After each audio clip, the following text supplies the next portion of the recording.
ओम नमो भगवते वासुदेवाय। देखिए, आज का जो प्रसंग है यह भी महाभारत ग्रंथ के अश्वमेध यज्ञ पर्व का अति दुर्लभ और कल्याणकारी प्रसंग है। इसे कलिकाल में, कलयुग में जो भी सुनकर अपनाएगा उसका कल्याण अवश्य होगा। बहुत ही सुंदर प्रसंग है। देखिए, सतोगुण, रजोगुण व तमोगुण ये 3 गुण होते हैं और यह 24 घंटे में 8 पहर में अपना प्रभाव हर मनुष्य की बुद्धि पर समय समय पर अपना प्रभाव करते रहते हैं। जिस व्यक्ति को सतोगुण, रजोगुण, तमोगुण का ज्ञान हो जाएगा वह कलयुग में मृत्यु व अपने कल्याण का भी आभास कर लेगा। बहुत ही कल्याणकारी प्रसंग है। महाभारत ग्रंथ के अश्वमेध यज्ञ पर्व का अति दुर्लभ कल्याणकारी प्रसंग वैशंपायन जी ने भीष्म जी को कलयुग में जन्म लेने वाले मनुष्यों के कल्याण हेतु सुनाया था। इस अति गोपनीय कल्याणकारी प्रसंग को जो भी सुनेगा और सुनकर इस पर अमल करेगा उसका कलयुग में भी अवश्य ही कल्याण होगा। वैशंपायन ऋषि बोले, हे भीष्म, कलयुग में वैसे तो समस्त मनुष्यों के लिए दुखों का तथा कष्टों का घर होगा, लेकिन जो व्यक्ति शास्त्र संपन्न विद्वान ब्राह्मण से सतोगुण, तमोगुण, रजोगुण के बारे में जान लेगा वह कलयुग के कष्टों से बच जाएगा। देखो, 8 पहर के दिन व रात होते हैं। इन 8 ही प्रहरों में 3 से 4 बार प्रत्येक मनुष्य के मन में, हृदय में, बुद्धि पर सतगुण, रजोगुण व तमगुण का प्रभाव होता है। तीनों ही गुणों में से कभी भी कोई भी गुण अपना प्रभाव मनुष्य की बुद्धि को अपनी शक्ति से प्रभावित करना शुरू कर देता है। लेकिन हे भीष्म, जिस व्यक्ति ने धर्मशास्त्रों के जानकार धर्मात्मा ब्राह्मण से इन तीनों गुणों के बारे में जान लिया वह मनुष्य कलयुग के कष्टदायक प्रभाव से बच जाएगा।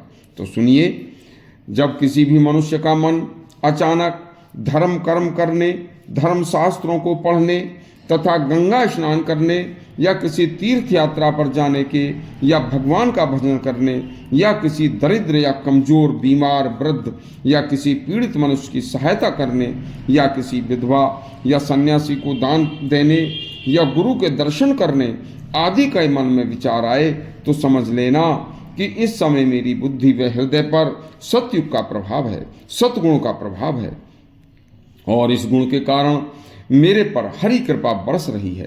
तो इन विचारों को ध्यान में रखकर मेरे बताए उन्हीं अच्छे कार्यों में धर्म पूर्वक लग जाना चाहिए।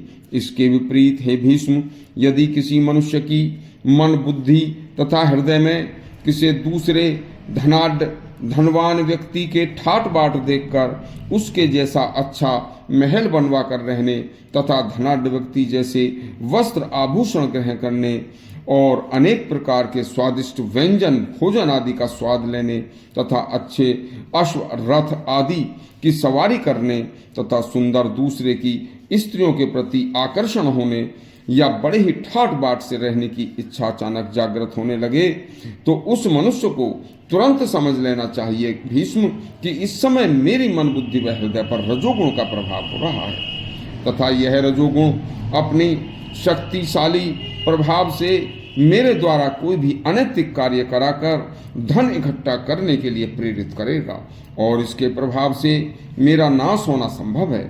इसलिए हे भीष्म, मनुष्य को समय के प्रभाव को अच्छी तरह से समझकर तुरंत अपने गुरु की शरण में चले जाना चाहिए अथवा किसी सिद्ध पुरुष के पास जाकर बैठ जाना चाहिए अथवा किसी पवित्र धर्म ग्रंथ को पढ़ने के लिए बैठ जाना चाहिए जिससे कि वह उस प्रभाव से, उस रजोगुण के प्रभाव से बच सके। इसी तरह से हे भीष्म, जब मनुष्य पर तमोगुण का प्रभाव होता है तो मनुष्य की बुद्धि, मन, हृदय में मनुष्य उत्कट हो जाता है। उस समय मनुष्य का वेद, धर्म शास्त्रों में विश्वास भंग हो जाता है। उस समय मनुष्य तामसी श्रद्धा को प्राप्त करके धन का दुरुपयोग करना शुरू कर देता है, सबसे द्रोह करने लगता है तथा मन, बुद्धि व हृदय अशांत हो जाता है। उस समय मनुष्य क्रोधी, दुर्बुद्धि व दुष्ट बन जाता है तथा मनमाना कार्य करने लग जाता है। मदिरा पान के लिए मन करता है तथा उस प्रभाव के दौरान व्यक्ति तामसिक विचारों में लीन हो जाता है। उचित अनुचित, धर्म अधर्म का विवेक नहीं रहता। बस ऐसी स्थिति जानकर मनुष्य समझ ले कि इस समय मेरे ऊपर तमोगुण का प्रभाव है और मैं तमोगुण की गिरफ्त में हूँ। और जब तक वह प्रभाव रहेगा, मनुष्य तुरंत नारायण का ध्यान लगा ले और मन व बुद्धि को अपने वश में करने की कोशिश करे तो मनुष्य उस तमोगुण के प्रभाव से बच जाएगा और घर से बाहर ना निकले। बस अपने समय के अनुसार तमोगुण का भी प्रभाव जब नष्ट हो जाए तब उसे सब कुछ अच्छा हो जाएगा। इसलिए इन तीनों गुणों के प्रभाव को पहचानना अति आवश्यक है। इस तरह के अति कल्याणकारी तथा शिक्षाप्रद प्रसंगों को सुनने के लिए हमारे चैनल को सब्सक्राइब करें व घंटी दबाएं। धन्यवाद।